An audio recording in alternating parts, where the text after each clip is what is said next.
राधे राधे, जय श्री कृष्णा। आप सभी को कार्तिक मास की ढेरों शुभकामनाएं। आइए आज हम कार्तिक मास में सीता माता के नित्यनेम की व्रत कथा सुनते हैं। कार्तिक मास में सभी कथा कहानियों के साथ में सीता माता के नित्यनेम की कहानी जरूर सुननी चाहिए। सीता माता के नित्यनेम की कहानी सुनने मात्र से ही मनुष्य का घर धन धान्य पुत्र पौत्र से भर जाता है। आइए अब हम कार्तिक मास में सीता माता के नित्यनेम की कहानी सुनते हैं। भगवान श्री राम लक्ष्मण और सीता मैया पिता दशरथ जी की आज्ञा का पालन करने के लिए वनवास चले गए। रास्ते में सारे तीर्थ गंगा जमुना गोमती में स्नान किया, तर्पण किया, वन में कंद मूल फल खाए। इस तरह वे जीवन यापन कर रहे थे। जब कार्तिक मास की एकम तिथि आई तो राम जी की आज्ञा से भैया लक्ष्मण कंद मूल फल तोड़कर लाए और सीता माता के आगे रख दिया। सीता माता ने 4 पतलें बनाई। तब लक्ष्मण जी सीता मैया से पूछने लगे कि माता जी, आपने 4 पत्तल किस लिए बनाई है, जबकि हम तो 3 जने ही हैं। सीता माता बोली कि हे भैया लक्ष्मण, एक पत्तल राम जी की, एक पत्तल आपकी, एक पत्तल गौ माता की और चौथी पत्तल मेरी है। तब राम और लक्ष्मण ने तो अपनी अपनी पत्तल उठा ली, परंतु गौ माता ने और सीता माता ने अपनी अपनी पत्तल नहीं उठाई। तब राम जी ने सीता माता से पूछा कि हे प्रिय, आपने फलाहार क्यों नहीं किया। तब सीता माता ने कहा कि हे प्रभु, मेरा तो कार्तिक मास में राम कथा कहने और सुनने का नियम है। राम कथा कहने और सुनने से पहले मैं फलाहार नहीं कर सकती। तब राम जी ने कहा कि हे प्रिय, तुम राम कथा मुझे सुना दो। सीता माता बोली, आप तो हमारे पति देव हैं, हम आपको राम कथा कैसे सुना सकते हैं। तब भैया लक्ष्मण बोले कि हे माता, आप राम कथा मुझे सुना दीजिए।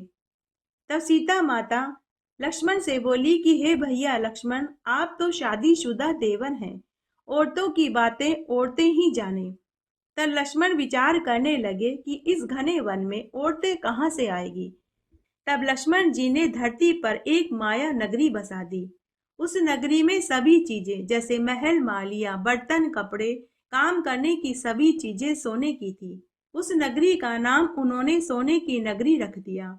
सोने की नगरी में सभी आदमी औरत सभी अभिमान से भरे हुए थे। कोई भी व्यक्ति वहां गरीब नहीं था। राजा से लेकर भंगी तक सभी अभिमान में भरे हुए थे। तब भैया लक्ष्मण ने माता सीता से कहा कि हे मैया, यहाँ से थोड़ी दूर आगे एक माया नगरी है। वहां पनघट पर बहुत सी औरतें पानी भरने आती होगी। आप वहां कुएं की पाल पर जाकर बैठ जाओ। कोई न कोई पनिहारिन पानी भरने जरूर आएगी। आप उन पनिहारिनों को राम कथा सुना कर के आ जाना। तब सीता माता गांव के पनघट पर पहुंची। वहां बहुत सी पनिहारिनें पानी भर रही थी। सीता माता ने देखा कि उन सब के मटके झालर ईंडी सभी सोने के थे। सीता माता कुएं पर जाकर बैठ गई और सभी औरतों से बोली राम राम, परंतु किसी भी औरत ने राम राम का जवाब राम राम से नहीं दिया, क्योंकि वे सब तो घमंड में डूबे हुए थे। थोड़ी देर के बाद एक कुंवारी कन्या वहां पानी भरने आई। सीता माता ने उस कुंवारी कन्या से कहा कि बेटी राम राम, और बोली कि बेटी, क्या तुम मेरी राम कथा सुन लोगी। तो वह कुंवारी लड़की बोली कि आपकी कथा मैं नहीं सुनूंगी, मैं तो अपने घर जा रही हूँ। सीता माता बोली कि बेटी, मेरे राम लक्ष्मण भूखे हैं। तो वह लड़की बोली कि कौन राम लक्ष्मण, मैं किसी को नहीं जानती, मैं तो मेरे घर जा रही हूँ, मुझे मेरी माँ बुला रही है, वह भोजन पर मेरा इंतजार करती होगी। ऐसा कहकर वह लड़की अपने घर की ओर चल दी। सीता माता को यह अपना अपमान लगा। उन्हें क्रोध आ गया, जिससे सोने की नगरी पीतल की हो गई। जब वह लड़की अपने घर पहुंची तो उसकी माँ ने देखा कि बेटी के सिर पर रखा हुआ मटका ईंडी और उसके जेवर सब पीतल के हो गए थे। माँ ने अपनी बेटी से पूछा कि बेटी, यह किसका दोष अपने घर लेकर आई है। बेटी ने कहा कि माँ, मुझे नहीं मालूम, मैं तो इतना जानती हूँ कि मैं तो सोने की मटकी, सोने की इंडी और सोने के जेवर ही पहनकर गई थी। परंतु कुएं पर एक बहुत सुंदर सी तपस्विनी बैठी हुई है। उसने मुझसे कहा कि मेरी राम कथा सुन लो, परंतु मैंने उसकी राम कथा सुनने से इनकार कर दिया। मुझे लगता है कि उसी ने कोई टोना टोटका किया होगा। माँ बोली कि बेटी वापस जाओ और उनकी राम कथा सुनकर आओ। वो तपस्विनी नहीं, वो तो सीता माता है। वापस जाओ और हमारे घर की रिद्धि सिद्धि लेकर आओ। देखो, हमारी तो पूरी नगरी ही पीतल की हो गई है। बेटी बोली कि माँ मैं वापस नहीं जाऊंगी। इतने में ही बहू बोली कि सासू माँ, अगर आपकी आज्ञा हो तो मैं सीता माता के दर्शन भी कर लूं और उनकी राम कथा भी सुन आऊं। सास बोली कि बहू जल्दी जाओ, सीता माता की राम कथा सुनकर आओ।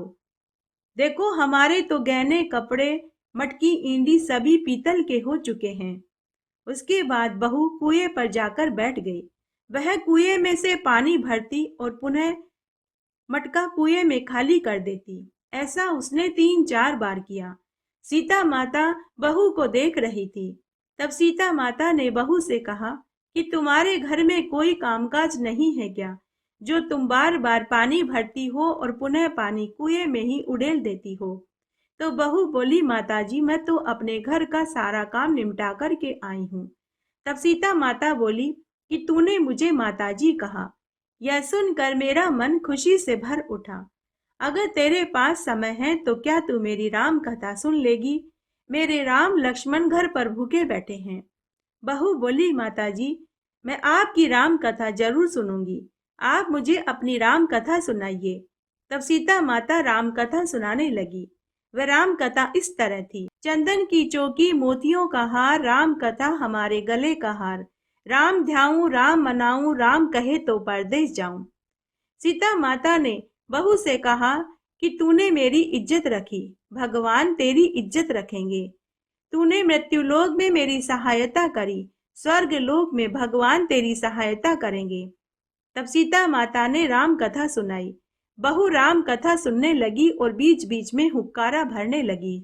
आओ राम, बैठो राम, जल भर झारी लाई राम, कीकर की दातूं लाई राम, ठंडा जल भर लाई राम, सपरिवार पधारो राम, जुगला टोपी पहनो राम, कड़ा किलगी पहनो राम, माखन मिश्री लाई राम, माखन मिश्री खाओ राम, स्वर्ण सिंहासन लाई राम, स्वर्ण सिंहासन विराजो राम, झालर टिकरो लाई राम, झालर टिकरो बजाओ राम, शंख ध्वनि लाई राम, जुग जुग पांव लागू राम, निरखता रोमन मोहे राम, शरण अपनी ले लो राम, दूध कटोरा लाई राम, सीता चरण दबाए राम, सुखवर सेज सो राम, झालर पंखा ढोड़ो राम, हमें राम तुम्हें राम, रोम रोम में बसो श्री राम, घट घट में बिराजो राम, मुख में तुलसी बोलो राम, खाली बैठे क्या काम, जब बोलो जब राम ए राम, बोलो पंची राम ए राम, पूर्ण होए सब काम, मेवा चिरंजी लाई राम, रुच रुच भोग लगाओ राम, खट्टा मीठा चखो राम, चरखा परखा लाई राम, चरखा परखा चखो राम, जो भाई सो ले लो राम, मन में धोखा रखना न राम। इस तरह राम कथा पूर्ण हुई। तब सीता माता बहू से बोली कि बेटी तुमने हमारी राम कथा सुनी, तुम्हारी वजह से हमारे भूखे राम लक्ष्मण को भोजन खाने को मिलेगा। भगवान तुम्हें सातों स्वर्ग का सुख देंगे। सीता माता का आशीर्वाद लेकर बहू अपने घर जाने लगी। तब सीता माता ने अपने गले का 9 लका हार उतार कर बहू को पहना दिया। उसके बाद बहू पानी भरकर अपने घर आई। घर आई तो उसने देखा कि उसका मटका, ईंडी, कपड़े, जेवर सभी सोने के हो चुके थे। सासू बोली कि बहू, हीरा पन्ने के गहने, कपड़े, मटका, सिर का झालर, ईंडी हीरे और सोने चांदी से झिलमिला रहे हैं। ये सभी चीजें तू कहाँ से लेकर आई? अगर हमारे नगर के राजा को पता चलेगा तो वे हमें दंड देंगे। तो बहू बोली कि माताजी मैं तो सीता माता से उनकी राम कथा सुनकर आ रही हूँ।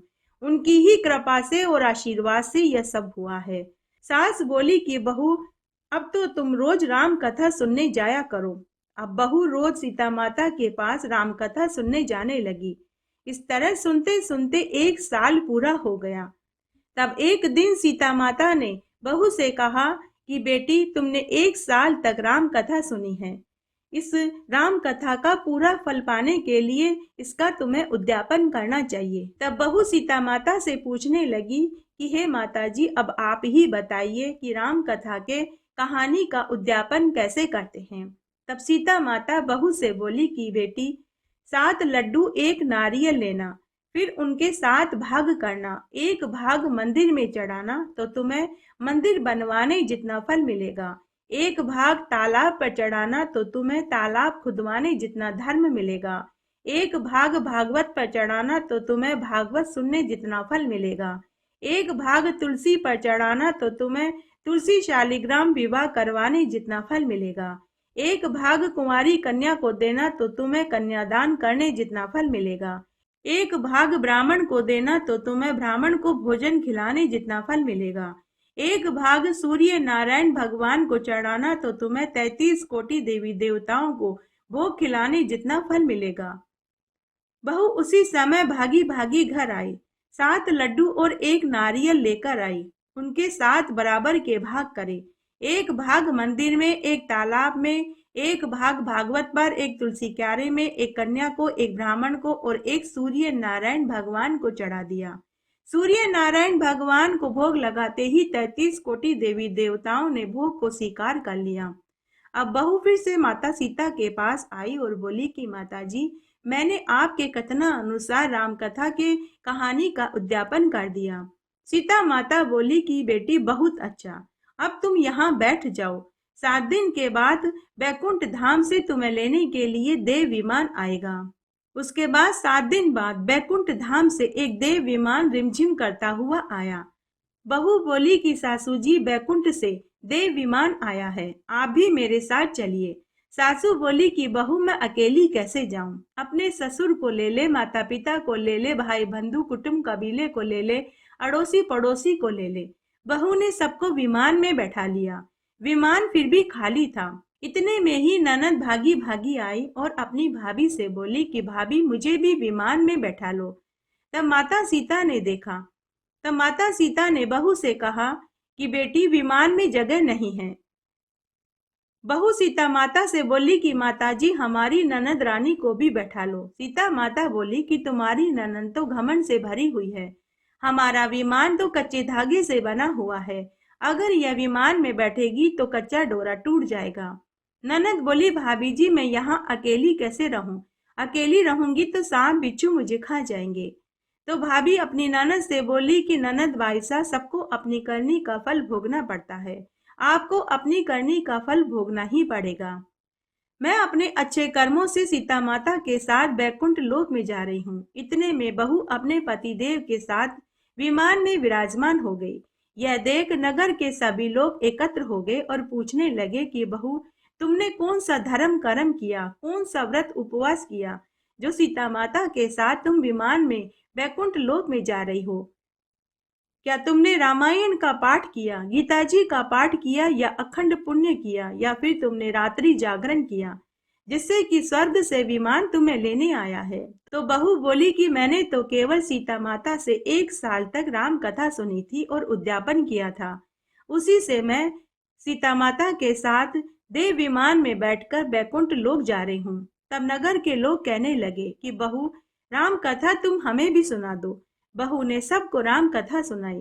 कथा संपूर्ण होते ही पूरी नगरी सोने की हो गई। उनके ऊपर माता सीता का लगा हुआ शाप दूर हो गया। जब पूरी नगरी सोने की हो गई तो सभी नगर वासियों ने भगवान राम सीता माता की जय जयकार करी। सीता जी ने सभी को विमान में बैठा लिया। तब विमान स्वर्ग के रास्ते चल पड़ा। स्वर्ग के 7 द्वार अपने आप खुल गए। प्रथम द्वार पर नाग देवता बैठे हुए थे। 7 द्वार पार करने के बाद विमान स्वर्ग से नीचे उतरा। 33 कोटि देवी देवता बहू से पूछने लगे कि बेटी, तुमने कौन सा पुण्य कार्य किया जिससे कि स्वर्ग के 7 द्वार तुम्हारे लिए खुल गए? बहू बोली, मैंने तो सीता माता से 1 साल तक राम कथा सुनी थी और उद्यापन किया था। 33 कोटि देवी देवता बोले कि बेटी, हमें भी राम कथा सुनाओ, हम भी राम कथा सुनना चाहते हैं। तब बहू ने सभी को राम कथा सुनाई।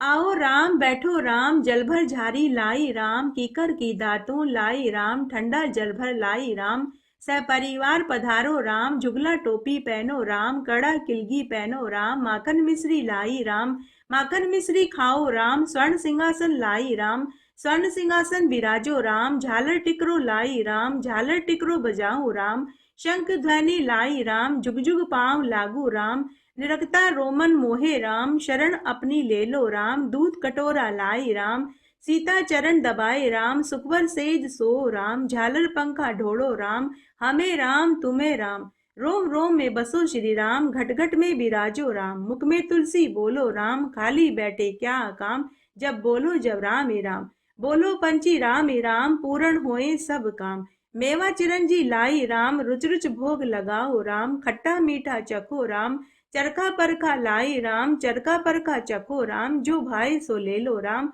मन में धोखा रखना न राम। इस तरह राम कथा पूर्ण हुई। तब सभी देवी देवता सीता माता की जय जयकार करने लगे। एक बार आप भी प्रेम से बोलिए, बोलिए सियापति रामचंद्र की जय। इस तरह आज हमने कार्तिक मास में सुनी जाने वाली सीता माता की राम कथा सुनी। आशा करती हूँ यह आपको जरूर पसंद आएगी। मेरे साथ बने रहने के लिए आपका धन्यवाद। आगे आने वाली कथा कहानी के लिए भी आप इसी तरह मेरे साथ बने रहें। धन्यवाद।